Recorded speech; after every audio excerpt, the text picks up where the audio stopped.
Yo, what's up mga kapatid at welcome back again sa ating YouTube channel. So for today's video mga kapatid, hihingi lang ako sa inyo ng tips or guide no kung paano yung gagawin ko sa aking problema. So nagkaroon kasi ng problema yung ating YouTube channel no. So hindi ko alam kung ano yung dapat kong gawin o hindi ko alam kung paano ako magsisimula o kung paano ko siya aayusin no. Kasi nakaraan, nag-stop yung ano niya, yung pagiging monetize niya, no. Nagkaroon siya ng problema sa Google AdSense, no. Kasi yung income ng aking Google AdSense umabot na ng $10. So nung una hindi ko siya pinapansin pero nakita ko na yon nakaraan, no. So ngayon, parang natanggal yung kanyang pagka-monetize dahil kailangan ko daw munang i-verify yung aking AdSense account no. So hindi ko alam kung paano yung gagawin no. So hingi lang ako ng advice or tulong sa inyo mga kapatid sa lahat po ng mga monetized na at sa lahat po ng nagpapatuloy yung kanilang AdSense no. So nawala kasi yung ads ko. Kung napapansin niyo yung mga video ko wala ng ads. So hingi lang po ako ng advice sa inyo kung paano ba yung proseso niyan o ano ba yung dapat kong gawin no.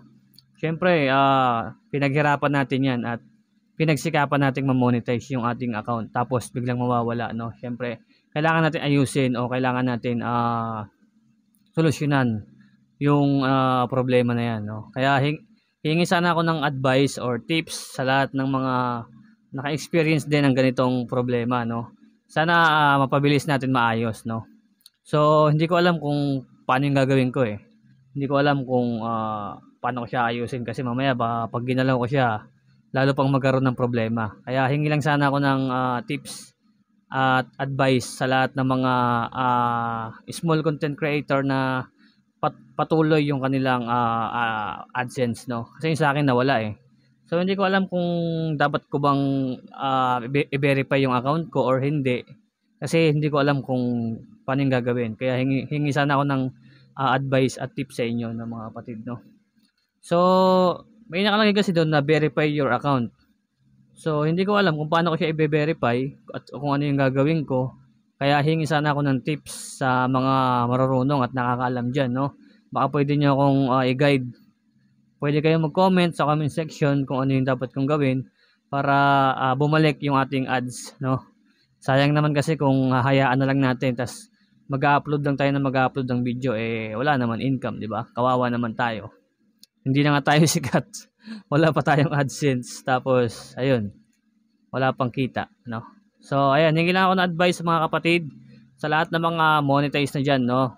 At kung paano ninyo na-maintain yung pagiging monetize ng inyong YouTube channel. Kasi sa akin nag-stop Nakita ko Meron siyang kailangan ayusin. No? Kailangan i-verify yung AdSense account.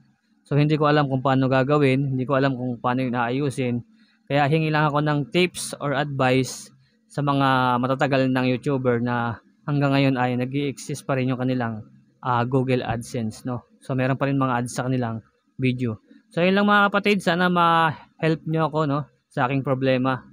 So hihintayin ko yung inyong mga tugon sa comment section at naway matulungan nyo ako para lahat tayo ay masaya. So yun lang mga kapatid, God bless everyone.